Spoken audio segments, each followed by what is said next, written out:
Good morning to all of you. And once again, I welcome you to Bhumi Education online platform. मैं अभिषेक आप सबका एक बार फिर स्वागत करता हूं भूमि एजुकेशन के ऑनलाइन प्लेटफॉर्म पर. अब आज हम लोग नेक्स्ट टॉपिक शुरू करेंगे, that is your fundamental rights. ये जो टॉपिक है, this is very important topic for your examination point of view. Examination के पॉइंट ऑफ व्यू से बहुत ही महत्वपूर्ण टॉपिक है और कॉन्स्टिट्यूशन का ये बहुत महत्वपूर्ण टॉपिक है. This is the most important topic of your Indian constitution. तो हम लोग इसको थोड़ा सा डिटेल में डिस्कस करेंगे. I will try to discuss each and every article, जिससे कि आप एग्जामिनेशन में अपने क्वेश्चंस को सही कर सकें. So let's start. No fundamental rights, जैसा कि टॉपिक का नाम है मौलिक अधिकार. तो जब भी मौलिक अधिकारों की बात आती है तो सबसे पहले क्वेश्चन यही उठता है माइंड में, that what are fundamental rights. मौलिक अधिकार क्या होते हैं और ये किस तरीके से दिए जाते हैं, इनका यूज़ क्या होता है. तो फंडामेंटल राइट्स जो होते हैं, मौलिक अधिकार जो होते हैं, those are basic rights which are given to citizens of any country by the constitution of that particular country. Fundamental right वो बेसिक राइट होते हैं जो किसी भी देश के नागरिक को उस देश के संविधान के द्वारा दिए जाते हैं. फंडामेंटल राइट्स की डेफिनीशन को अगर हम और इलैबोरेटिव फॉर्म में समझें तो ये ऐसे मौलिक अधिकार होते हैं, these are those rights which are given to citizens against the government. मतलब मौलिक अधिकार वे अधिकार होंगे जो नागरिकों को दिए जाते हैं, जो व्यक्तियों को दिए जाते हैं सरकार के विरुद्ध, गवर्नमेंट के अगेंस्ट. गवर्नमेंट के अगेंस्ट दिए जाते हैं, इसका क्या मतलब होता है? गवर्नमेंट के अगेंस्ट का मतलब होता है that there are certain limitations. कुछ लिमिटेशंस हैं गवर्नमेंट के ऊपर जो गवर्नमेंट नहीं कर सकती, which government can not do. मतलब सरकार को हमने बहुत सारी चीज़ों को करने से रोका है, हमने उनको स्टॉप किया है, हमने उनके ऊपर एक लिमिटेशन लगा दी है कि आप इस लाइन के बियॉन्ड नहीं जा सकते. तो ये जो लिमिटेशन है, these limitations are basically fundamental rights. क्योंकि अगर आपको कोई फंडामेंटल राइट मिला है, आपको कोई अधिकार कॉन्स्टिट्यूशन ने दिया है, now this will be the duty of the government to protect your fundamental right and to give respect to your fundamental right. अगर कॉन्स्टिट्यूशन ने आपको कोई अधिकार दिए हैं तो सरकार का ये कर्तव्य होगा कि वो आपके उस मौलिक अधिकार की रक्षा करे और आपके उस मौलिक अधिकार को सम्मान दे. सरकार कभी आपके मौलिक अधिकारों का उल्लंघन नहीं कर सकती. Government can not violate your fundamental rights, can not go against your fundamental rights. तो सरकार को एक लिमिटेशन में रहते हुए काम करना है. अगर फंडामेंटल राइट्स नागरिकों को ना दिए जाएं, व्यक्तियों को ना दिए जाएं, तो गवर्नमेंट फिर आर्बिट्री हो जाएगी, गवर्नमेंट डिक्टेटरशिप में कन्वर्ट हो जाएगी, सरकार में तानाशाही शुरू हो जाएगी. क्योंकि सरकार को रोकने के लिए एज सच कोई लिमिटेशन नहीं है. अभी गवर्नमेंट को रोकने के लिए लिमिटेशन है, and that limitation is your rights. इसीलिए इसको हम लोग फंडामेंटल राइट्स कहते हैं, क्योंकि ये फंडामेंटल, ये फाउंडेशन ले करती है, ये आपके डेवलपमेंट के लिए बहुत इंपॉर्टेंट है. इसीलिए इन अधिकारों का जो नाम रखा गया वो बेसिकली मूल अधिकार रखा गया, फंडामेंटल राइट्स रखे गए. इस फंडामेंटल राइट के टॉपिक को कॉन्स्टिट्यूशन के पार्ट 3 में डिस्कस किया गया है. संविधान का जो भाग 3 है वो मौलिक अधिकारों से रिलेटेड है, और भाग 3 में आर्टिकल 12 से लेकर 35 तक, फ्रॉम आर्टिकल 12 टू आर्टिकल 35, ये फंडामेंटल राइट्स के टॉपिक से रिलेटेड है.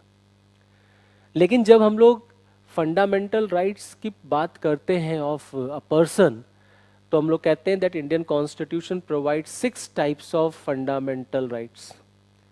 तो संविधान भारत के नागरिकों को या व्यक्तियों को 6 प्रकार के मौलिक अधिकार देता है. इन 6 प्रकार के मौलिक अधिकार में out of these 6 fundamental rights, कुछ अधिकार ऐसे हैं जो विदेशियों को भी मिले हुए. There are certain rights which are given to a person, means which are given to any foreign person who is living in India. और कुछ अधिकार तो ऐसे हैं ही हैं जो केवल सिर्फ और सिर्फ भारत के नागरिकों को मिले हुए हैं। तो एग्ज़ाम के पॉइंट ऑफ व्यू से ये क्वेश्चन बहुत पूछा जाता है स्टेट के एग्ज़ाम में, पीसीएस के एग्ज़ाम में, कि संविधान में कुल कितने मौलिक अधिकार हैं। तो संविधान में कुल 6 मौलिक अधिकार दिए गए हैं, पार्ट 3 में दिए गए हैं। 12 से लेके 35 तक फंडामेंटल राइट का टॉपिक है, लेकिन आउट ऑफ दिस 12 टू 35 आपके पास टोटल 6 फंडामेंटल राइट्स हैं जो आर्टिकल 14 से लेकर 32 तक दिए गए हैं। Means from article 14 to article 32 यही बेसिकली फंडामेंटल राइट्स हैं जो हम लोगों को डिस्कस करना होता है। और 14 से लेकर 32 तक आप पढ़ेंगे तो आपको 6 फंडामेंटल राइट्स निकल के आएंगे। So this was a brief introduction of your fundamental rights. अब क्वेश्चन ये उठता है कि क्या फंडामेंटल राइट्स में चेंजेस किए जा सकते हैं, अमेंडमेंट किया जा सकता है, क्या कोई नया अधिकार जोड़ा जा सकता है, क्या किसी अधिकार को डिलीट किया जा सकता है। तो इससे रिलेटेड सुप्रीम कोर्ट का एक बहुत फेमस वर्डिक्ट है केशवानंद भारती केस का, उस केस को हम लोग डिस्कस करते हैं। तो सुप्रीम कोर्ट में बेसिकली जब केशवानंद भारती केस चला तो सुप्रीम कोर्ट ने केशवानंद भारती केस में फंडामेंटल राइट्स के अमेंडमेंट को लेकर के वर्डिक्ट सुनाया। और सुप्रीम कोर्ट ने बोला that the fundamental rights are amendable, मौलिक अधिकारों में संशोधन हो सकता है, लेकिन कोई ऐसा संशोधन नहीं हो सकता जो उसके मौलिक ढांचे को नष्ट कर दे। जो मैंने आपके साथ प्रियम्बल में डिस्कस किया था, same point is also applicable here, कि सुप्रीम कोर्ट ने केशवानंद भारती केस में कहा that fundamental rights are amendable but no such amendment can be done which destroys the basic structure of the constitution.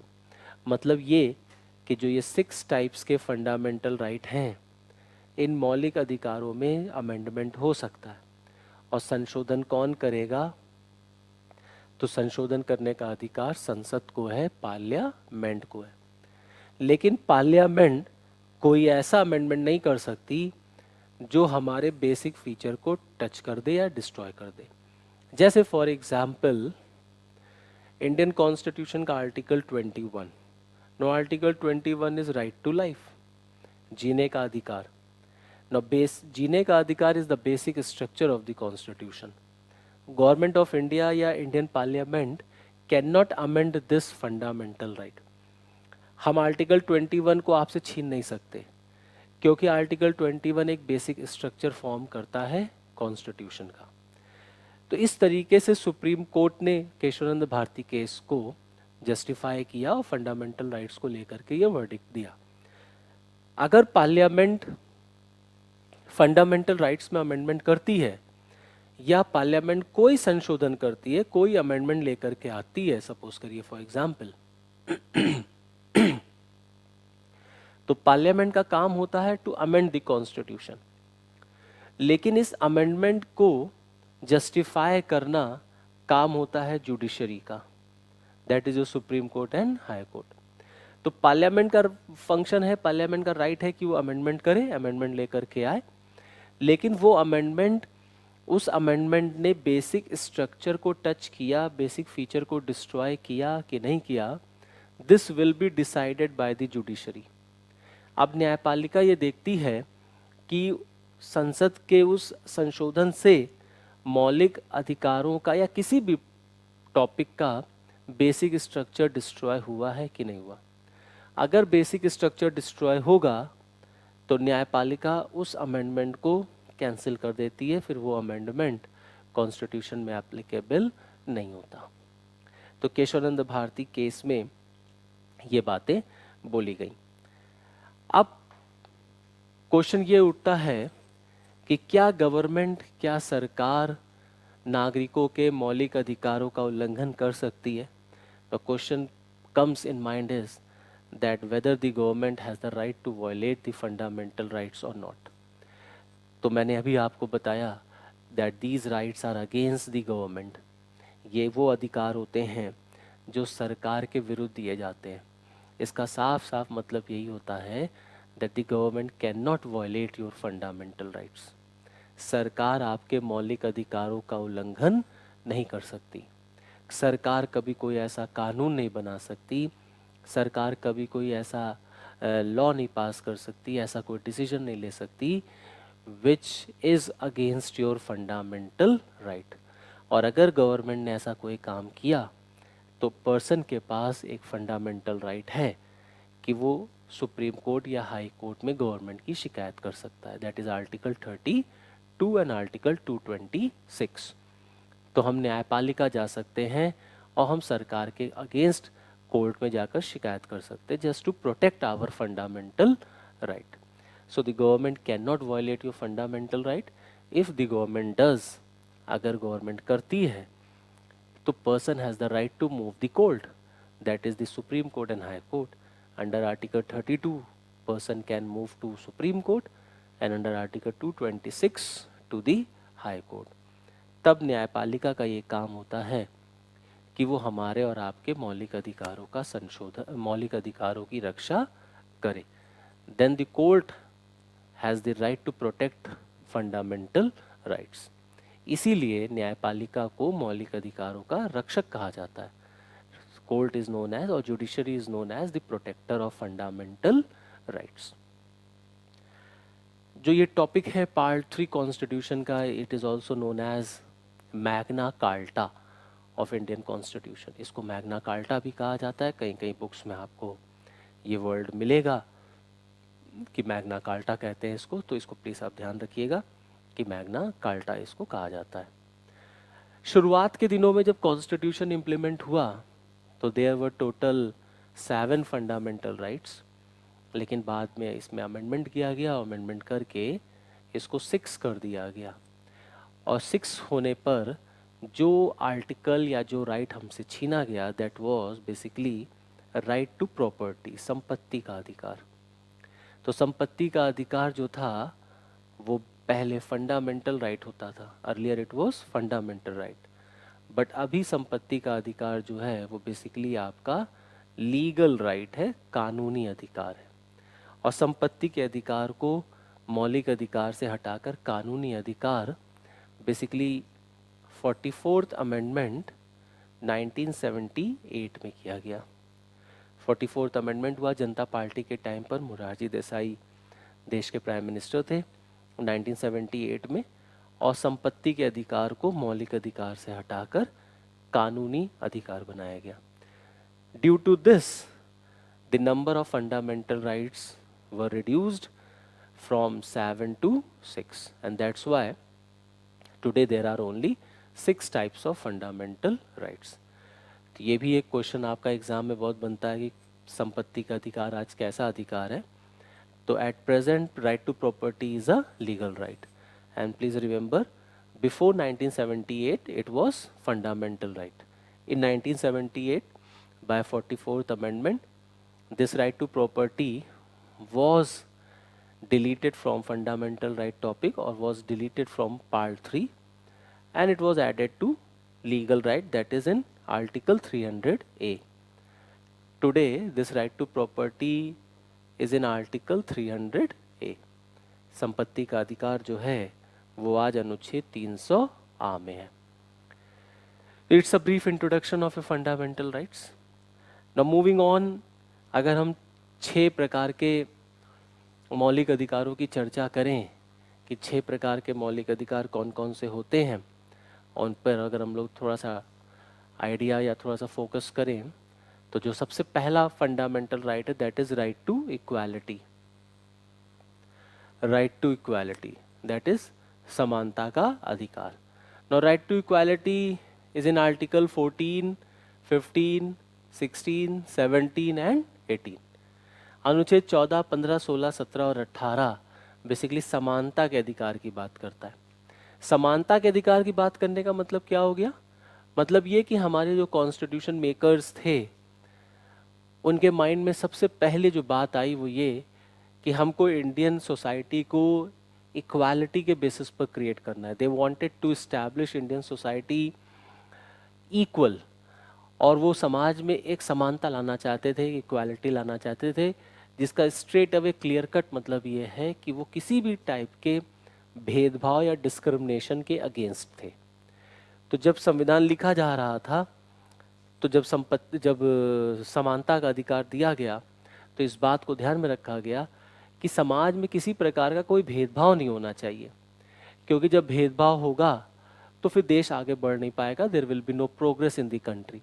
और क्योंकि हमारे देश में राइट फ्रॉम एंशिएंट टाइम आप देखेंगे कि जाति के आधार पर, तो लिंग के आधार पर भेदभाव हुआ करते थे।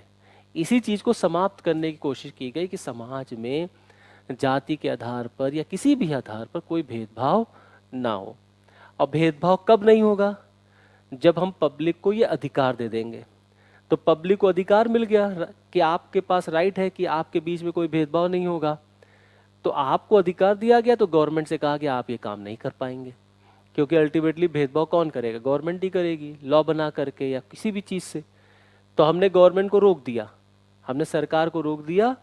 और सरकार को रोका कैसे? By giving you this as a fundamental right. No article 14, 15, 16, 17, 18 क्या कहते हैं, जल्दी से एक बार इसको देख लेते हैं। आर्टिकल 14 राइट टू इक्वालिटी की शुरुआत होती है, और आर्टिकल 14 दो तरह के इक्वालिटी की बात करता है। अनुच्छेद 14 में दो प्रकार की समानताओं का जिक्र किया गया है। पहला, दैट इज योर विधि के समक्ष समानता, इक्वालिटी बिफोर लॉ, और दूसरा है विधि का समान संरक्षण, इक्वल प्रोटेक्शन ऑफ लॉ। तो जब हम कहते हैं विधि के समक्ष समानता और विधि का समान संरक्षण, equal protection of law and equality before law, तो इसका straight away clear cut meaning यही होता है कि कानून कभी भी अपने नागरिकों के बीच में कोई भेदभाव नहीं करेगी। जो कानून होगा हमारे देश में, जो संविधान है हमारे देश का, वो सबके लिए एक है, सबके लिए बराबर है। कोई व्यक्ति संविधान से, कानून से बढ़कर नहीं है। कानून सबके ऊपर इक्वली अप्लाई होता है और संविधान सबकी समान रूप से रक्षा करता है। तो हमने कहा कि एक व्यक्ति को इक्वालिटी बिफोर लॉ है, कानून की नज़र में हर आदमी बराबर है और सबको इक्वल प्रोटेक्शन होगा। तो आर्टिकल 14 में बेसिकली दो इक्वालिटीज़ का जिक्र किया गया है। One is your equality before law and second is equal protection of law. Article 15 भी इक्वालिटी को ही लेकर के है, समानता से ही रिलेटेड है। और आर्टिकल 15 कहता है कि there shall be no discrimination on the basis of religion, race, caste, sex and place of birth. अनुच्छेद 15 कहता है कि समाज में धर्म, जाति, वंश, लिंग और जन्म स्थान के आधार पर कोई भेदभाव नहीं हो सकता। कोई भेदभाव नहीं होगा मतलब गवर्नमेंट कभी ऐसा कोई लॉ नहीं बना देगी, कभी ऐसा कोई लॉ नहीं बना पाएगी जो डिस्क्रिमिनेटरी होगा only on the basis of religion, race, caste, sex and place of birth. इन आधारों को छोड़कर हम किसी और आधार पे भेदभाव कर सकते हैं। इसलिए आप देखेंगे ओनली वर्ड यूज हुआ है कॉन्स्टिट्यूशन में। आर्टिकल 15 जब आप पढ़ेंगे तो आप पाएंगे वाली का वो only on the basis of, और only on the basis of का मतलब है कि गवर्नमेंट अगर चाहे, constitution makers have given a chance to the government that if necessary government can legislate some special laws. अगर ज़रूरत पड़े तो सरकार कोई विशेष कानून बना सकती है। इसीलिए हमने ओनली वर्ड यूज़ कर लिया कि आप केवल धर्म, जाति, वंश, लिंग और जन्म स्थान के आधार पर कोई भेदभाव नहीं करेंगे। तो ये हमने आर्टिकल 15 में लिखा। मूविंग ऑन, आर्टिकल 16 क्या कहता है? नाउ आर्टिकल 16 कहता है लोक नियोजन में अवसर की समानता, equal opportunity in government jobs and all. मतलब जो लोक नियोजन होंगे उसमें सबको बराबर से अवसर मिलेगा, कोई भेदभाव नहीं होगा, अवसरों की समानता होगी। इन शॉर्ट अगर आप देखें तो कहा गया है सबको अवसर की समानता होगी। मैंने जब प्रियम्बल आपके साथ डिस्कस किया था उसमें मैंने आपको बताया था कि प्रियम्बल भी कहता है equality of status and opportunity. मतलब हमारे देश में स्टेटस और अपॉर्चुनिटी की समानता होगी। आर्टिकल 16 भी यही कहता है कि सबको समान अवसर मिलेगा, उसके में कभी भी नागरिकों के बीच में कोई भेदभाव नहीं किया जाएगा। आर्टिकल 17 कहता है एबॉलिशन ऑफ अनटचेबिलिटी, मतलब भारत में अस्पृश्यता का अंत। मीन्स अनटचेबिलिटी को प्रैक्टिस करना it's a crime in India. और सरकार या समाज कभी भी इसको प्रमोट नहीं करेगा। तो गवर्नमेंट को कहा गया है या कॉन्स्टिट्यूशन मेकर्स ने इस बात का जिक्र किया कि हमको अपने देश से अस्पृश्यता को दूर करना है, इंडिया से हमको असमानता को ख़त्म करना है। तो कहा गया there shall be abolition of untouchability in India in the article 17। कभी कभी एग्ज़ाम में प्रीलिम्स में मैच दी कॉलम वगैरह में आ जाते हैं, एक तरफ आर्टिकल दिए रहेंगे, एक तरफ सब्जेक्ट दिए रहेंगे, now you will have to match the correct one. तो इसलिए आपको ये आर्टिकल्स पता होने चाहिए। आर्टिकल 18 क्या कहता है? तो article 18 talks about abolition of titles. सरकार, संविधान में गवर्नमेंट से कहा गया है कि गवर्नमेंट किसी भी प्रकार की कोई उपाधि किसी व्यक्ति को नहीं देगी। Government can not give any type of title to any person, क्योंकि उपाधि देना भी एक प्रकार से समाज में भेदभाव पैदा करेगा। It will also discriminate among citizens in society, और giving title is also discriminatory in society. तो गवर्नमेंट से मना किया गया, गवर्नमेंट से कहा गया कि आप कभी भी अपने नागरिकों के बीच में कोई उपाधि वगैरह नहीं देंगे। तो हमारे देश में कोई उपाधि नहीं दी जा सकती, साफ साफ क्लियर कट उसको आर्टिकल 18 में मना कर दिया गया। लेकिन उपाधियों का अंत जरूर है, बट पुरस्कारों का अंत नहीं है। आर्टिकल 18 का अपवाद भी है, that is there is abolition of title but not of awards. तो आप देखिए, पुरस्कार दिए जा सकते हैं, अवार्ड्स दिए जा सकते हैं। For example, government has the right या government can give Bharat Ratna, Padma Bhushan, Padmashri, ये सब अवार्ड हैं, हम पुरस्कार दे सकते हैं, लेकिन हम किसी को किसी प्रकार की कोई टाइटल नहीं दे सकते। तो आर्टिकल 18 में उपाधियों का हमने अंत किया। So this is your first fundamental right that talks about right to equality. Right to equality में क्या है एक बार फिर देख लेते हैं। आर्टिकल 14 कहता है equality before law and equal protection of law. This is an article 14। Article 15 में क्या है? No discrimination only on the basis of religion, race, caste, sex and place of birth. केवल धर्म, जाति, वंश, लिंग और जन्म स्थान के आधार पर कोई भेदभाव नहीं होगा। आर्टिकल 16 क्या है? इक्वल अपॉर्चुनिटी की बात करता है, लोक नियोजन में अवसरों की समानता की बात करता है। आर्टिकल 17 क्या कहता है? एबॉलिशन ऑफ अनटचेबिलिटी, उपाधि आपके छुआछूत अस्पृश्यता के अंत की बात करता है। आर्टिकल 18 क्या कहता है? आर्टिकल 18 कहता है एबॉलिशन ऑफ टाइटल्स, उपाधियों का अंत।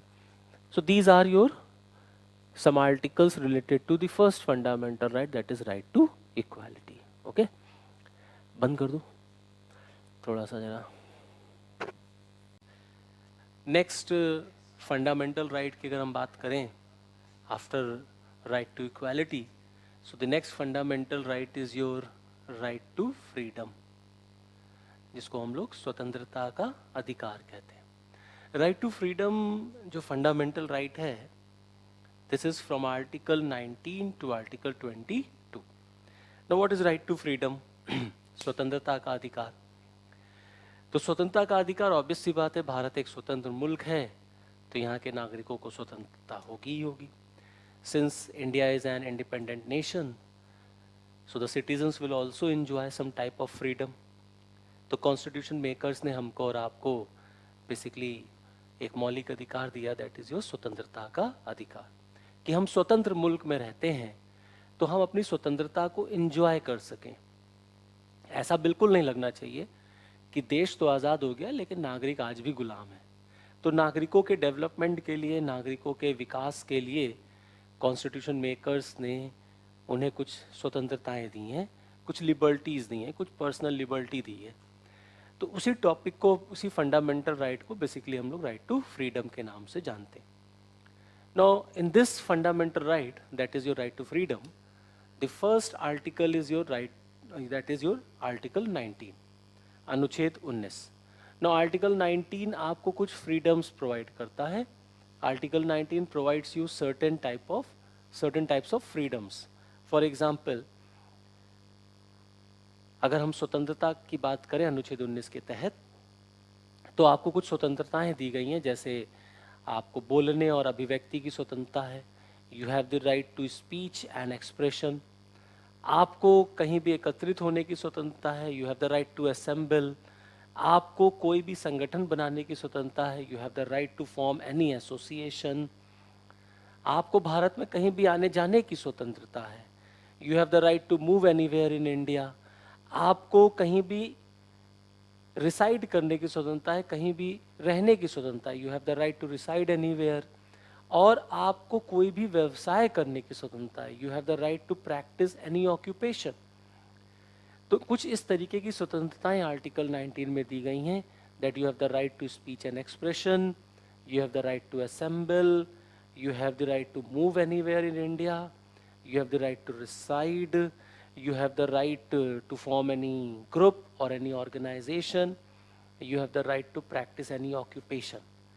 तो ओवरऑल पब्लिक के, ओवरऑल नागरिकों के, एक व्यक्ति के विकास के लिए संवैधानिक सभा में कॉन्स्टिट्यूशन मेकर्स ने ये डिसाइड किया कि भारत के नागरिकों के पास कुछ स्वतंत्रताएं होनी चाहिए। तो हमें अनुच्छेद 19 के तहत under article 19 we have been provided these types of freedoms. लेकिन अब यहाँ पर एक प्रश्न ये उठा कि क्या ये स्वतंत्रताएं हमें एब्सोल्यूट हैं, मतलब हम जो चाहे वो कर सकते हैं, हमें अधिकार है, आज़ादी है कुछ भी बोलने की, कहीं भी आने जाने की, कोई भी व्यवसाय करने की? तो मैं आपको ये बताना चाहूँगा कि article 19 is not absolute. Article 19 जो है वो पूर्णतया आपको प्राप्त नहीं है। जब मैं कहता हूँ पूर्णतया प्राप्त नहीं है, इसका मतलब है कि आर्टिकल 19 के ऊपर गवर्नमेंट के थ्रू सर्टेन लिमिटेशंस इम्पोज की जा सकती हैं। सरकार के तहत अनुच्छेद 19 के ऊपर कुछ प्रतिबंध लगाए जा सकते हैं, उन्हें कुछ सीमित किया जा सकता है। युक्त reasonable restrictions can be imposed on article 19। अब क्वेश्चन ये उठा कि on the one hand we have been given freedom and on the other hand there are certain limitations also and these two things can not go hand in hand. तो यहाँ पर इसका answer ये है कि कॉन्स्टिट्यूशन मेकर्स ने ऐसा क्यों किया।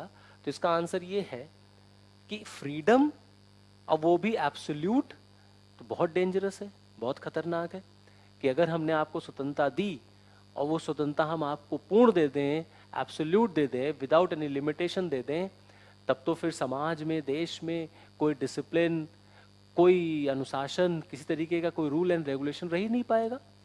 So to maintain a civilized society, to maintain a cultured society, to maintain discipline in society, there must be some limitations on your freedom. कुछ स्वतंत्रताओं पे कुछ सीमाएं तो लगनी ही चाहिए और लगनी ही होती हैं। इसीलिए आर्टिकल 19 को एब्सोल्यूट नहीं किया और कहा गया कि यदि सरकार चाहे तो वो अपने हिसाब से युक्त प्रतिबंध लगा सकती है। मतलब हमें अनुच्छेद 19 के तहत दी गई स्वतंत्रताएं पूर्णतया प्राप्त नहीं है। आपको बोलने का अधिकार है, आपको अपने विचार रखने का अधिकार है, but you can not speak anything against the sovereignty and unity and integrity of the nation. आप देश की एकता, अखंडता, उसकी संप्रभुता के खिलाफ कोई बात नहीं कह सकते। आपको कहीं भी धरना प्रदर्शन देने का अधिकार है, but that protest should be peaceful protest. धरना देने का मतलब शांतिपूर्ण धरने से है, और अगर आपने शांतिपूर्ण धरना नहीं दिया तो आपके इस अधिकार के ऊपर, आपकी इस स्वतंत्रता के ऊपर बिल्कुल लिमिटेशन लगाई जा सकती है। Police can take action, government can take action. तो इस तरीके से आर्टिकल 19 के ऊपर लिमिटेशंस लगती हैं। टाइम एंड अगेन हम देखते हैं कि प्रतिबंध लगता है, जैसे कर्फ्यू लग गया, जैसे धारा 144 लगा दी गई, या कोई भी चीज़, जैसे अभी फॉर एग्जांपल मान लीजिए जैसे लॉकडाउन हुआ। अब लॉकडाउन में क्या हुआ, हमारी स्वतंत्रताएं जो हैं वो सीमित हो गई, हम घर से बाहर नहीं निकल पा रहे थे, हम अपने काम पे नहीं जा पा रहे थे। तो गवर्नमेंट को ये अधिकार है कि वो हमारी फ्रीडम पर लिमिटेशन लगा सकती है in order to protect us. हमें बचाने के लिए हमारी स्वतंत्रताओं पर बिल्कुल सीमाएं लगाई जा सकती हैं। तो this is your article 19। Now article 20 क्या कहता है, अनुच्छेद 20 क्या कहता है? Now Article 20 says protection in respect of conviction of an offense. Protection in respect of conviction of an offence. अपराधी के दोष सिद्ध के संबंध में प्रावधान। ना, अपराधी के दोष सिद्ध के संबंध में प्रावधान का क्या मतलब हुआ? अपराधी के दोष सिद्ध के संबंध में प्रावधान का मतलब सिंपल सा ये है कहने का कि कानून कहता है कि कानून की नज़र में कोई व्यक्ति तभी अपराधी होगा जब उसका अपराध सिद्ध हो जाएगा। जब तक आपका अपराध न्यायालय में सिद्ध नहीं हो जाता, you are not a criminal in the eyes of the law.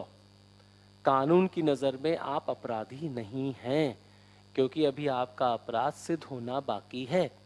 Your crime is yet to be proved. आपका अपराध अभी सिद्ध नहीं हुआ, इसीलिए कानून आपको अपराधी नहीं मानता। तो protection in respect to conviction of an offence, article 20।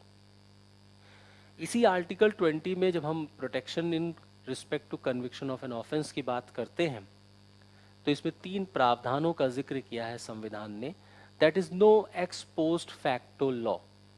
No ex post facto law का मतलब ये होता है कि जब कोई अपराध हुआ होगा तो उस अपराधी को पनिशमेंट उसी लॉ के तहत दिया जाएगा जो लॉ उस समय एग्जिस्ट कर रहा होगा। कहने का मतलब ये हो गया कि अगर अपराध मुझसे आज हुआ है तो आज जो लॉ प्रिवेल कर रहा है, आज जो लॉ होगा, उसी लॉ के अकॉर्डिंग मेरा कन्विक्शन होगा, मेरा पनिशमेंट होगा। पुराना कानून जो खत्म हो गया है, उस कानून को मेरे क्राइम के ऊपर अप्लाई नहीं किया जा सकता। इसी को हम लोग कहते हैं no ex post facto law. Next जो प्रोविजन रखा गया है आर्टिकल 20 में, that is no double jeopardy. No double jeopardy का मतलब होता है no person shall be convicted or shall be punished or shall be prosecuted for the same offense more than once. No person shall be punished for a crime or for the same crime more than once. मतलब किसी भी व्यक्ति को एक अपराध के लिए एक से अधिक बार पनिशमेंट नहीं मिलेगा। नो डबल जियो पैरिडी का मतलब सिंपल सा यही होता है। थर्ड कहता है, थर्ड प्रोविजन आर्टिकल 20 में है no self incrimination. No self incrimination. No self incrimination का मतलब हो गया कि कोई भी व्यक्ति या किसी भी व्यक्ति को हम एविडेंस के फॉर्म में फोर्स नहीं कर सकते कि वो अपने अगेंस्ट एविडेंस के रूप में पेश हो जाए, साक्ष्य के रूप में पेश हो जाए। कहने का मतलब ये कि no person accused of an offence shall be compelled to be witness against his और her crime. Can not be compelled to be witnessed against his और हर क्राइम और to be witnessed against himself और herself. मतलब किसी भी व्यक्ति को हम स्वयं के विरुद्ध एक गवाह के रूप में पेश नहीं कर सकते। इसी को हम लोग कहते हैं नो सेल्फ इंक्रिमिनेशन। तो हमने आर्टिकल 20 में देखा कि आर्टिकल 20 कहता है कि भारत का कानून कहता है कि कानून की नज़र में कोई व्यक्ति अपराधी तभी होगा जब उसका अपराध सिद्ध हो जाएगा। दूसरा हमने ये देखा कि इसमें 3 प्रावधान हैं, 3 प्रोविजंस हैं। One is no ex post facto law, second is no double jeopardy and third is no self incrimination. अब आगे हम लोग अगर बढ़ें तो आर्टिकल 20 के बाद next article is your article 21। Now a very important article, that is article 21. Now article 21 is your right to life, प्राण एवं दैहिक स्वतंत्रता, जिसको हम लोग कहते हैं जीने का अधिकार, इन सिंपल सेंस कहते हैं, that is right to life. Right to life, जीने का अधिकार। नो राइट टू लाइफ क्या है, जीने का अधिकार क्या है? सिंपल, जीने का अधिकार का मतलब क्या हुआ कि संविधान कहता है कि सरकार किसी भी व्यक्ति के जीने के अधिकार का उल्लंघन नहीं कर सकती। मतलब भारत के प्रत्येक नागरिक को सम्मान के साथ जीने का अधिकार है। सुप्रीम कोर्ट ने भी आर्टिकल 21 की जब व्याख्या किया तो सुप्रीम कोर्ट ने भी कहा that the Supreme Court has defined Article 21 right to life in a manner that right to life is not merely just a right to life. Supreme court ने भी बोला कि जीने का अधिकार महज सिर्फ एक जीने का अधिकार नहीं है।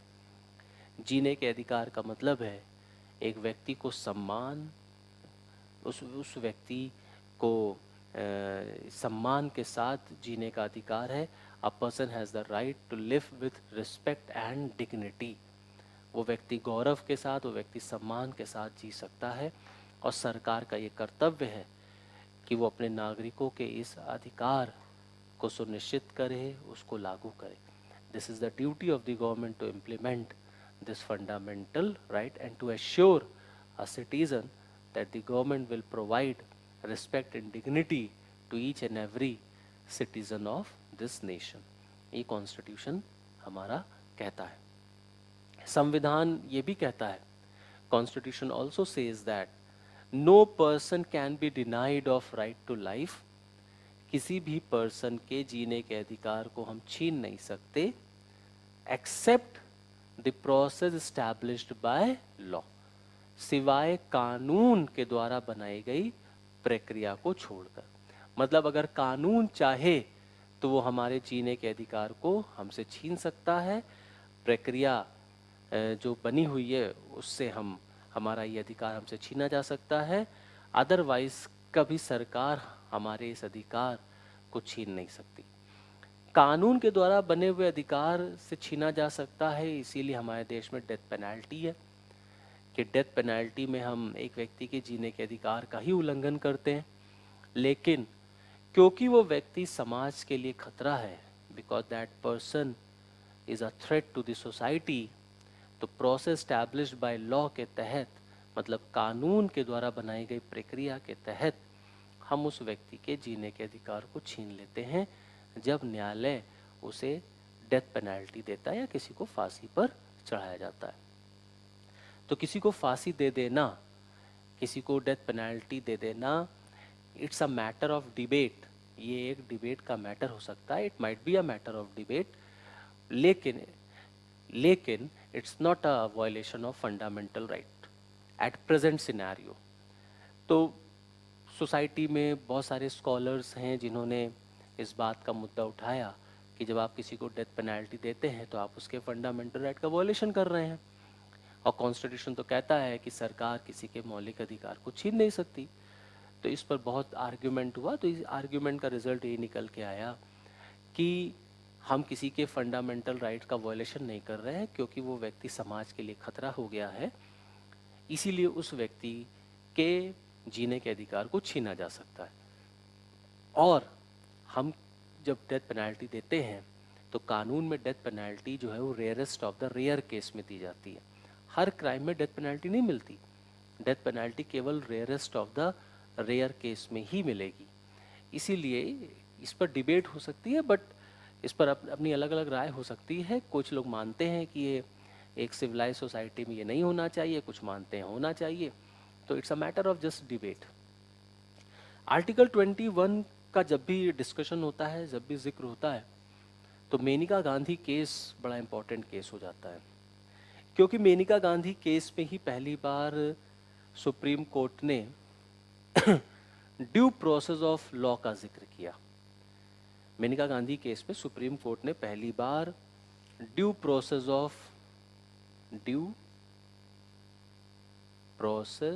ऑफ लॉ का जिक्र किया। हमारे कॉन्स्टिट्यूशन में बेसिकली टर्म यूज हुआ है procedure established by law. Procedure established by law, ये इंडियन कॉन्स्टिट्यूशन में वर्ड यूज किया गया है। और due process of law basically American constitution में यूज हुआ है। मेनका गांधी केस में पहली बार सुप्रीम कोर्ट ने प्रोसीजर एस्टैब्लिश्ड बाय लॉ की जगह अपने आप को कन्वर्ट कर लिया ड्यू प्रोसेस ऑफ लॉ में। This was the first case in India, Maneka Gandhi case, that for the first time the judiciary adopted due process of law. This term was used by the judiciary. In original constitution you will find the word procedure established by law.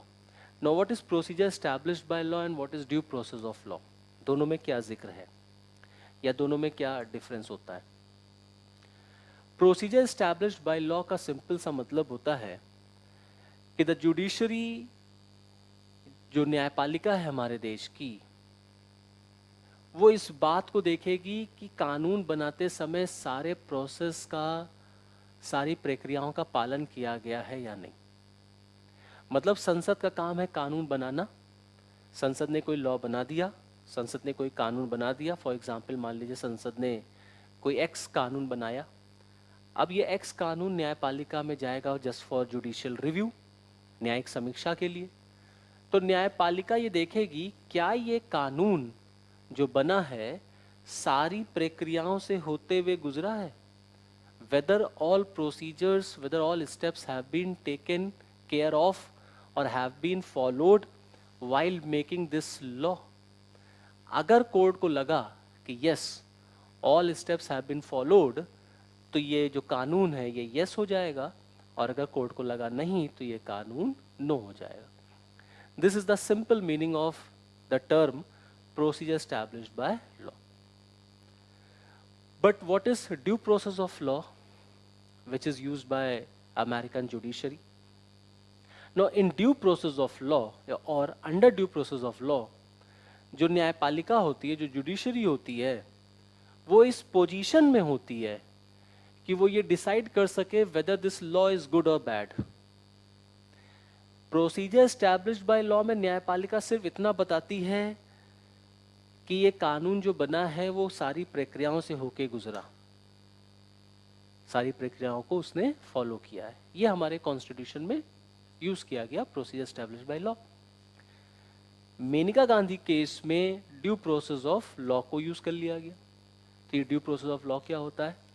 यहाँ पर न्यायपालिका इतना strong हो जाती है, इतनी इस position में हो जाती है कि वो ये डिसाइड करने लग जाती है कि संसद का ये जो कानून है वो मॉरल है या इमॉरल है, वो सही है या गलत है.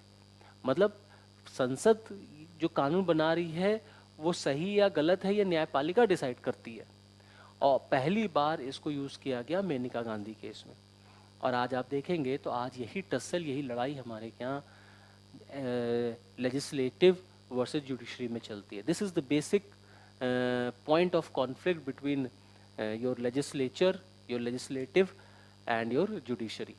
तो हमारे यहाँ जो विधायिका और न्यायपालिका की जो टकराहट है, जो लेजिस्लेचर और जुडिशरी की जो टकराहट है, बेसिकली इसी पॉइंट पर है कि जो कानून बनते हैं संसद के थ्रू, जब वो न्यायपालिका में जाते हैं तो आज न्यायपालिका इस लेवल पर अपने आप को लेके चली गई कि वो ये डिसाइड करने लग गई है कि जो संसद ने कानून बनाया है ये सही बना है, ये सही है या ये गलत है.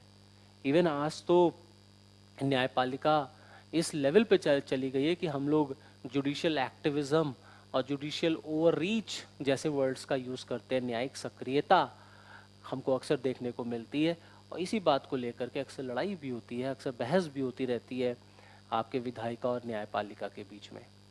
तो विधायिका और न्यायपालिका का अपना अपना एक एरिया है, अपने अपने एरिया में उन्हें काम करना है. हमारे देश में बेसिकली सेपरेशन ऑफ पावर को फॉलो किया गया है, चेक एंड बैलेंस को फॉलो किया गया है. लेकिन मेनका गांधी केस में हम ये देखते हैं कि न्यायपालिका ने पहली बार ऐसा काम करना शुरू कर दिया कि उसने ये डिसाइड करना शुरू कर दिया कि संसद का ये कानून जो है वो सही बना है या गलत बना है. तो इसको आप प्लीज़ ध्यान रखिएगा कि ये ड्यू प्रोसेस ऑफ लॉ क्या है और प्रोसीजर एस्टैब्लिश्ड बाय लॉ क्या है और ये किस केस में आया. नेक्स्ट फंडामेंटल राइट हम लोग डिस्कस करते हैं after article 21, that is your article 22. Article 22 भी एक आपका मौलिक अधिकार है, एक फंडामेंटल राइट है, और ये आपका राइट टू फ्रीडम का लास्ट फंडामेंटल राइट है. Now article 22 says protection against arrest and detention. Protection against arrest and detention. जिसको हिंदी में निवारक निरोध वर्ड यूज किया गया है कॉन्स्टिट्यूशन में। तो प्रोटेक्शन अगेंस्ट अरेस्ट और डिटेंशन का क्या मतलब होता है? मतलब आर्टिकल 22 में बेसिकली डिटेंशन के खिलाफ, डिटेंशन के विरुद्ध व्यक्ति को एक पर्सन को कुछ अधिकार दिए गए। जैसे फॉर एग्जांपल जब हम अरेस्ट की बात करते हैं तो कॉन्स्टिट्यूशन में बेसिकली दो तरह के डिटेंशंस हैं। एक डिटेंशन है आपका प्यूनेटिव और एक डिटेंशन है आपका प्रिवेंटिव। प्यूनेटिव और प्रिवेंटिव। प्रिवेंटिव डिटेंशन क्या होता है कि किसी भी क्राइम को करने से पहले हमें रोकना है। कोई भी क्राइम होने जा रहा है, अगर इसकी इंफॉर्मेशन पुलिस को मिल जाती है पहले, तो पुलिस वेट नहीं करेगी for the occurrence of the crime. मतलब before the occurrence of the crime और before crime takes place, police को उस क्राइम को होने से पहले रोक देना है। तो उस क्राइम को होने से पहले रोकने के लिए हमें उस व्यक्ति को अरेस्ट करना पड़ेगा, उस व्यक्ति को रोकना पड़ेगा जो व्यक्ति क्राइम करने जा रहा है। तो उस व्यक्ति को हम डिटेन कर लेंगे। तो इसी को हम लोग बेसिकली प्रिवेंटिव डिटेंशन कहते हैं कि आपको हमने डिटेन कर लिया just to prevent of any crime which is going to happen. जो क्राइम होने जा रहा है उसको प्रिवेंट करने के लिए हमने आपको डिटेन कर लिया। तो आर्टिकल 22 प्रोटेक्शन अगेंस्ट अरेस्ट और डिटेंशन की बात करता है। इसी में आर्टिकल 22 में ही ये भी बोला गया कि जब किसी व्यक्ति को अरेस्ट किया जाएगा तो पुलिस 24 घंटे के अंदर उसे मजिस्ट्रेट के सामने पेश करेगी। बिना मजिस्ट्रेट के सामने पेश करे आगे की कार्रवाई नहीं होती है, मजिस्ट्रेट के सामने उस पर्सन का बयान होता है। तो that is not so important for your exam. आप सिर्फ इतना याद रखिए कि आर्टिकल 22 जो है वो प्रोटेक्शन अगेंस्ट अरेस्ट और डिटेंशन है। तो आर्टिकल 19 क्या है? आर्टिकल 19 में कुछ आपको फ्रीडम्स दी गई हैं, वो फ्रीडम्स मैंने आपको बता दिया। जैसे for example right to freedom of speech and expression, freedom of assembling anywhere, freedom to reside, freedom to move, freedom to form any group और फ्रीडम टू ऑक्यूपाई और freedom to practise any occupation. Article 20 में क्या है? Article 20 आपको basically right देता है that is conviction के against, protection in conviction of an offence. Article 21 क्या है? Article 21 is your right to life, जीने का अधिकार। आर्टिकल 22 क्या है? That is your protection against arrest and detention. तो हम लोगों ने आर्टिकल 14 देखा, 15, 16, 17, 18, then 19, 20, 21 and 22. Now next moving on, next fundamental right, that is article 23 and 24. Now this article 23 and 24 ये एक्सप्लॉयटेशन के विरुद्ध है, that is right against exploitation. Article 23 और 24 कंबाइंडली अगर आप पढ़ेंगे तो इन अ नट शेल अगर आप देखेंगे, इसका क्रक्स अगर आप देखेंगे तो 23 और 24 का कंक्लूजन यही है कि संविधान, कॉन्स्टिट्यूशन कहता है कि भारत में किसी भी प्रकार का शोषण अलाउ नहीं होगा।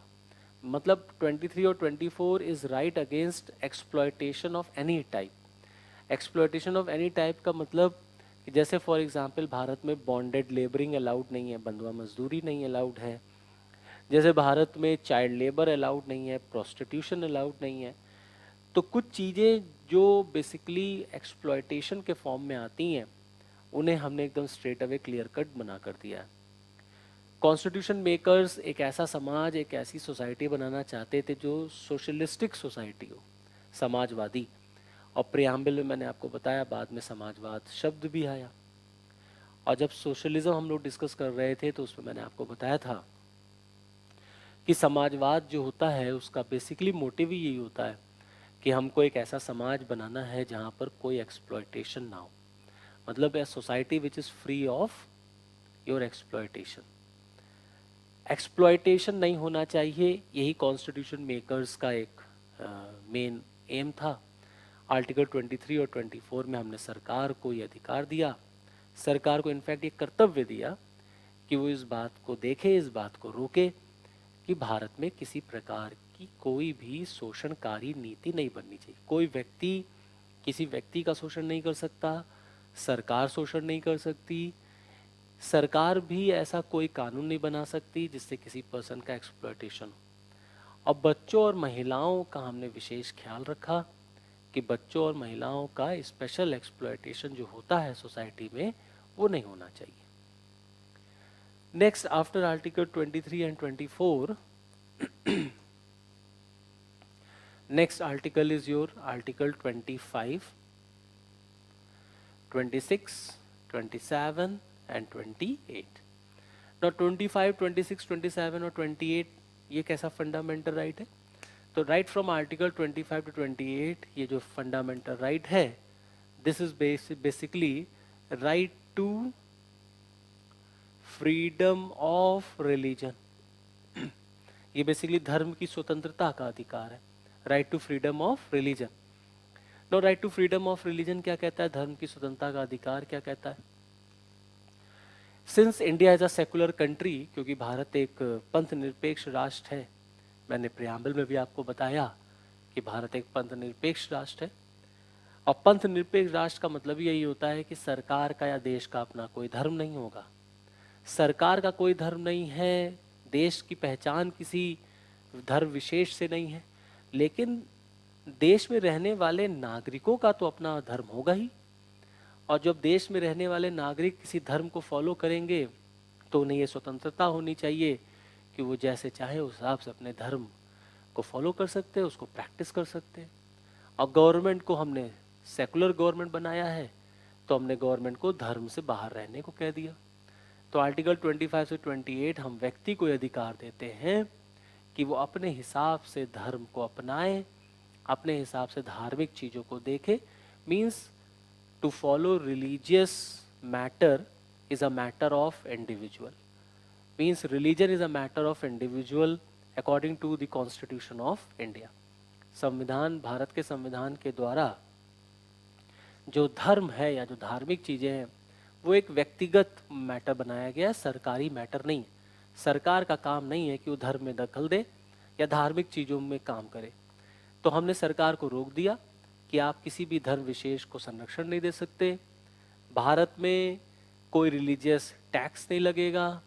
सरकार किसी धर्म को लेकर के कोई विशेष कानून नहीं बना सकती।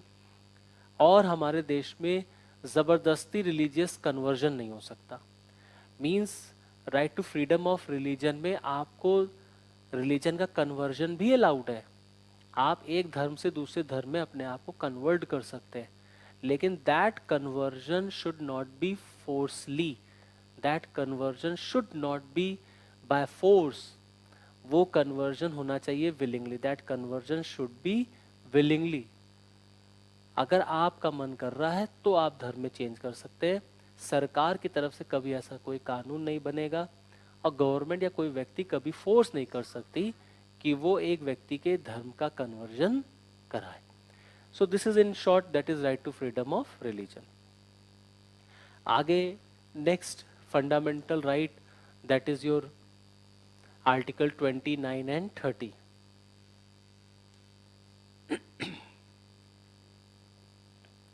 नो, आर्टिकल 29 और 30 अगर आप देखेंगे तो आर्टिकल 29 और 30 basically cultural and educational right है ऑफ माइनॉरिटीज।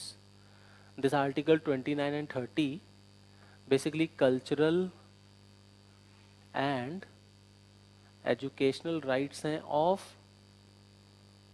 माइनॉरिटीज। ये इंपॉर्टेंट वर्ड है यहाँ पर कि अल्पसंख्यकों का ये सांस्कृतिक व शैक्षणिक अधिकार है 29 और 30 में। तो पहले समझते हैं अल्पसंख्यक कौन है, माइनॉरिटीज। तो कॉन्स्टिट्यूशन में अल्पसंख्यकों की ऐसा कोई परिभाषा नहीं है, ऐसा कोई डेफिनेशन नहीं है, बट फिर भी हमारे देश में बहुत सारे अल्पसंख्यक वर्ग के लोग रहते हैं। जैसे फॉर एग्जांपल धार्मिक आधार पर अल्पसंख्यकों की अगर हम बात करें तो हमारे देश में मुस्लिम्स, सिख, जैन, बौद्ध, पारसी, क्रिश्चियंस, ये सब बेसिकली माइनॉरिटीज़ आते हैं on the basis of religion. क्योंकि ये लोग माइनॉरिटीज़ हैं तो इनके मन में हमेशा एक सेंस ऑफ फियर रहता है, क्योंकि ये अल्पसंख्यक हैं। तो इस सेंस ऑफ फियर को दूर करने के लिए, इस डर की भावना को दूर करने के लिए कॉन्स्टिट्यूशन मेकर्स ने आर्टिकल 29 और 30 में स्पेशली इनके लिए कुछ पॉइंट्स मेंशन किए हैं। अब वो पॉइंट क्या है उसी को हम डिस्कस करेंगे। तो आर्टिकल 29 और 30 को अगर हम देखें तो आर्टिकल 29 कहता है, स्पेशली आर्टिकल 29 कहता है कि जो अल्पसंख्यक हैं भारत में, माइनॉरिटीज़ जो हैं, उन्हें ये अधिकार होगा कि वे अपने धर्म, अपनी भाषा, अपनी लिपि को संरक्षित कर सकते हैं तथा उनका प्रचार प्रसार कर सकते हैं। Article 29 says that minorities will have the right to protect and promote their religion, their language, their script. वे अपने धर्म, अपनी भाषा और अपनी लिपि को संरक्षित कर सकते हैं और उसका प्रचार प्रसार कर सकते हैं। कौन कर सकता है? माइनॉरिटीज़ कर सकते हैं। ये हमने अल्पसंख्यकों को विशेष अधिकार दिया है। आर्टिकल 30 क्या कहता है? अनुच्छेद 30 क्या कहता है? आर्टिकल 30 कहता है कि जो अल्पसंख्यक वर्ग के लोग हैं उन्हें अपने एजुकेशनल इंस्टीट्यूट्स को इस्टेब्लिश करने का अधिकार होगा। Means minorities will have the right to establish their educational institutes in India. तो हमने आर्टिकल 29 और आर्टिकल 30 में अल्पसंख्यकों को संरक्षित किया है, उनको प्रोटेक्ट किया है, और हमने इस बात का ध्यान दिया कि अल्पसंख्यक वर्ग को उनके धर्म, उनकी भाषा को लेकर के जो सेंस ऑफ फियर होता है वो नहीं होना चाहिए, और हमारे देश में उनको ये लगना चाहिए कि वे भी इस देश के उतने ही नागरिक हैं जितने कि मेजॉरिटी के लोग हैं। इसीलिए आर्टिकल 29 और 30 में हमने स्पेशली इनको प्रोटेक्ट किया है on the basis of culture and education. तो 29 में रिलीजन, लैंग्वेज और स्क्रिप्ट की बात है, और आर्टिकल 30 में एजुकेशनल इंस्टीट्यूट की बात है, that the minorities will have the right to establish and administer their educational institutes in India. Moving on, 29 और 30 के बाद अगर हम आगे बढ़ें तो आर्टिकल 31 आता है। बट मैंने इंट्रोडक्शन में ही आपको बताया कि जो आर्टिकल 31 था, that was right to property, वो अब फंडामेंटल राइट नहीं है। This article 31 is no more a fundamental right, that's why no discussion is required on article 31, because this right to property is now a legal right. पहले ये क्या था? Fundamental right था, but now it's a legal right. So no discussion is required on article 31. So straight away we shall move on the next article, that is your article 32. article 32. Now article 32, article 32, ठीक, बंद कर दो अब इसको, जो है थोड़ा सा रेस्ट। नेक्स्ट आर्टिकल हम लोग आर्टिकल 32 पर डिस्कशन करेंगे। Now article 32 is your right to constitutional remedy. Article 32 संवैधानिक उपचारों का अधिकार है, और आर्टिकल 32 जो राइट टू कॉन्स्टिट्यूशनल रेमेडी है, ये कॉन्स्टिट्यूशन का, फंडामेंटल राइट का सबसे इम्पोर्टेंट आर्टिकल माना जाता है।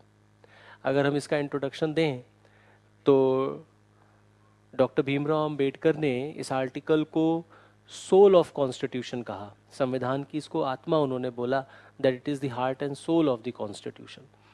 तो जब उन्होंने heart and soul of the constitution refer किया तो इस बात से ही आप आइडिया लगा सकते हैं that what is the importance of this article in constitution. अब अगर इसको हम लोग डिटेल में थोड़ा सा डिस्कस करें तो ये आर्टिकल 32 क्या है, इस पर हम लोग चर्चा करते हैं। देखिए, आर्टिकल 32 एक फंडामेंटल राइट है, जो एक ऐसा राइट है जो आपको ये राइट देता है कि आप अपने और फंडामेंटल राइट्स का प्रोटेक्शन करा सकते हैं। नो सी, यहाँ पर जो टर्म यूज़ हुआ है कॉन्स्टिट्यूशनल रेमेडी। नो, रेमेडी का मतलब हो गया that you have a certain problem and you want solution for that problem. आपके पास कोई प्रॉब्लम है और आपको उसका सोल्यूशन चाहिए। Remedy means solution. अब सोल्यूशन आपको क्यों चाहिए? क्योंकि आपको एक समस्या है, और समस्या क्या है? That your fundamental rights are being violated, कि आपके मौलिक अधिकारों का उल्लंघन किया जा रहा है या आपके मौलिक अधिकार वायलेट हो रहे हैं। तो अगर आपके फंडामेंटल राइट्स वायलेट हो रहे हैं तो इनका प्रोटेक्शन का राइट हमने किसको दे दिया? जुडिशरी को दे दिया, न्यायपालिका को। मैंने आपको बिगनिंग में ही बताया था that judiciary is known as the protector of fundamental right. तो हमने न्यायपालिका को एक काम दिया है that judiciary is responsible to protect the fundamental right. अब क्योंकि हमारे फंडामेंटल राइट वायलेट हो रहे हैं तो हम प्रोटेक्टर के पास जाएंगे। अब प्रोटेक्टर के पास क्यों जाएंगे? क्योंकि हमें अपने अधिकारों की रक्षा करानी है। और जैसे ही हमारे फंडामेंटल राइट्स प्रोटेक्ट हो जाएंगे, I will get the remedy. इसी को हम लोग कहते हैं आर्टिकल 32 में राइट टू कॉन्स्टिट्यूशनल रेमेडी। अब न्यायपालिका हमारे अधिकारों की रक्षा कैसे करती है? तो कॉन्स्टिट्यूशन में जुडिशरी को ये राइट दिया गया है कि वो रिट्स इशू कर सकती है। रिट्स का मतलब ऑर्डर, आदेश। और हमारे कॉन्स्टिट्यूशन में 5 टाइप्स ऑफ रिट्स आते हैं, 5 प्रकार के रिट्स का उल्लेख है। और 5 प्रकार के रिट्स के थ्रू जो न्यायपालिका है, जो जुडिशरी है, वो हमारे फंडामेंटल राइट्स को प्रोटेक्ट करती है। अगर मेरे मौलिक अधिकारों का उल्लंघन हो रहा है तो मुझे ये अधिकार है कि मैं सुप्रीम कोर्ट और हाई कोर्ट जा सकता हूँ। जब मैं सुप्रीम कोर्ट जाऊँगा, that means I am using article 32। And if I am approaching to High Court, that means I am using Article 226. So Article 32 says that a person can move to the Supreme Court for the protection of fundamental rights under Article 32, Supreme Court, and under Article 26 you can go to High Court. You can move to the High Court. और supreme court, high court, दोनों का ही काम है just to protect your fundamental rights. और supreme court, high court दोनों लोग ही रिट इशू कर सकते हैं। सुप्रीम कोर्ट भी रिट इशू करता है, हाई कोर्ट भी रिट इशू कर सकते हैं। कितने टाइप के रिट्स होते हैं? I have just told you, that is your 5 types of writs are there. अब ये रिट्स कौन कौन सी हैं, इसका मीनिंग क्या होता है, कैसे ये हमारे फंडामेंटल राइट्स को प्रोटेक्ट करते हैं, हम इसी को डिस्कस करेंगे। न 5 प्रकार के जो रिट संविधान में दिए गए हैं, जैसे for example your first writ is habeas corpus. Habeas corpus, habeas corpus को हिंदी में कहते हैं बंदी प्रत्यक्षीकरण। The second writ is your mandamus. Mandamus को हिंदी में कहते हैं परमादेश। The third writ is your prohibition. Prohibition को कहा जाता है प्रतिषेध। फोर्थ रिट इज सर्ट्योरई, इसको हिंदी में कहते हैं उत्प्रेषण। And fifth writ is quo warranto, इसको हिंदी में कहा जाता है अधिकार प्रेच्छा। सो दिस इज योर बंदी प्रत्यक्षीकरण, दिस इज परमादेश, दिस इज प्रतिषेध, दिस इज उत्प्रेषण एंड दिस इज अधिकार प्रेच्छा। ये 5 रिट हैं। इन्हीं 5 रिट्स के through, by the help of these 5 writs, our fundamental rights are protected by the judiciary. By the judiciary means by the Supreme Court as well as by the High Court. अब अगर हम court जा रहे हैं और इनमें से कोई एक रिट इशू हो रही है तो उसका मतलब क्या होता है? सी हैबस कॉर्पस का मतलब होता है बंदी प्रत्यक्षीकरण, जिसको हम लोग इंग्लिश में कहते हैं to produce the body before the court. Habeas corpus का मतलब होता है न्यायालय के समक्ष बंदी को प्रस्तुत करना, to produce the body before the court. Habeas corpus writ के थ्रू न्यायपालिका किसी बंदी को अपने सामने पेश करने का आदेश देती है कि अगर किसी को इलीगली डिटेन कर लिया गया है, गैर कानूनी तरह से पकड़ लिया गया है, किडनैप कर लिया गया है, उस पर्सन को अपने सामने लाने का आदेश न्यायपालिका से दिया जाता है। तो इसी को हम लोग हैबस कॉर्पस कहते हैं। मैंडमस का मतलब होता है परमादेश। परमादेश का मतलब होता है command, to give an order. यहाँ पर न्यायपालिका किसी भी कार्य के लिए आदेश जारी करती है, ऑर्डर इशू करती है। प्रोहिबिशन का मतलब होता है टू प्रोहिबिट। प्रोहिबिट का मतलब होता है मना करना, रोकना। प्रोहिबिशन रिट जो होती है हमेशा जो सुपीरियर कोर्ट होगी वो इन्फीरियर कोर्ट को इशू करेगी, जिससे कि इन्फीरियर कोर्ट अपने जुरिस्डिक्शन को वायलेट ना कर सके। अगर लोअर कोर्ट ने, या आप ऐसे कहिए अगर इन्फीरियर कोर्ट ने अपने जुडिशरी को वायलेट किया, जुरिस्डिक्शन को वायलेट किया, मान ली सपोज करिए दिस इज द जुरिस्डिक्शन, और अगर इस जुरिस्डिक्शन के बाहर जाके मैं कोई काम कर रहा हूँ तो the person who is superior to me या who is above me has the right to prohibit me. जो व्यक्ति मेरे से बड़ा है या मेरे से ऊपर है, who is superior to me, उसको ये अधिकार होगा कि वो मुझे मना करे कि मैं अपने इस ज्यूरिसडिक्शन से बाहर ना जाऊं। तो जब सुपीरियर कोर्ट इंफीरियर कोर्ट को या हायर कोर्ट लोअर कोर्ट को अपने ज्यूरिसडिक्शन का वॉयलेशन करने से रोकती है, तो उसी को हम लोग प्रोहिबिशन कहते हैं। सर्ट्योरई में क्या होता है कि सर्ट्योरई में केस को हायर कोर्ट अपने पास ट्रांसफ़र करा लेता है। अगर कोई केस है जो इंफीरियर कोर्ट नहीं सुन सकता, उस केस को अगर हायर कोर्ट अपने पास ट्रांसफ़र करा लेगा तो उसको हम लोग सर्ट्योरी कहते हैं, उत्प्रेषण कहते हैं। अधिकार प्रेच्छा जो होता है, क्यू वारंटो जो होता है, इसमें न्यायपालिका एक क्वेश्चन पुटअप करती है, विथ व्हाट अथॉरिटी, जिसको हम लोग कहते हैं किस अधिकार से। With what authority, with what authority का मतलब होता है अगर गवर्नमेंट ने किसी भी ऑर्गेनाइजेशन में गलत अपॉइंटमेंट किया है, या अगर कोई ऐसा person who is not capable to hold any post, and if he is holding any post, मतलब अगर कोई इनएलिजिबल पर्सन किसी ऐसे पद पर बैठ जाए जिसको होल्ड करने की उसके पास योग्यता नहीं है, if he is not having that qualification to hold that post, and if he is holding that post by the order of the government, or if government gives that post to that particular person who has no such qualification to hold that post, तो न्यायपालिका सरकार से ये question पूछती है, ये आदेश देती है कि आपने किस अधिकार से किसी अयोग्य व्यक्ति को, इनएलिजिबल पर्सन को आपने इतना महत्वपूर्ण पद दिया। तो यहाँ पर क्वेश्चन उठ जाता है, विथ व्हाट अथॉरिटी। तो हैबस कॉर्पस का मतलब हो गया to produce the body before the court, न्यायालय के सामने बंदी को पेश करना। मैंडमस का मतलब हो गया to give command, to give order. Prohibition का मतलब होता है टू प्रोहिबिट, रोकना। सर्ट्योरी का मतलब हो गया केस को ट्रांसफर कराना। क्यू वारंटो का मतलब हो गया विथ व्हाट अथॉरिटी। ये 5 रिट हैं आर्टिकल 32 के तहत। इन 5 रिट्स को सुप्रीम कोर्ट इशू करता है, और आर्टिकल 226 के तहत इन्हीं रिट्स को हाई कोर्ट इशू करता है। आप 32 के तहत अपने फंडामेंटल राइट्स के लिए you can move to the high supreme court, and under article 226 you can move to the high court. इसी को हम लोग राइट टू कॉन्स्टिट्यूशनल रेमेडी कहते हैं। इसकी इम्पोर्टेंस को रिफ्लेक्ट करने के लिए डॉक्टर भीमराव अंबेडकर ने आर्टिकल 32 को heart and soul of the constitution कहा था, जो बहुत जनरली और बहुत कॉमन क्वेश्चन है, जो अक्सर पीसीएस के एग्ज़ाम में आ जाता है कि डॉक्टर अंबेडकर ने किसको संविधान की आत्मा कहा था। तो the right answer is article 32। और आर्टिकल 32 क्या है? तो article 32 is your constitutional remedy, right to constitutional remedy.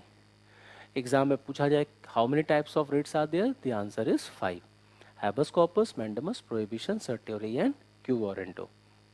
What is the objective of these 5 types of writs? Just to protect your fundamental rights.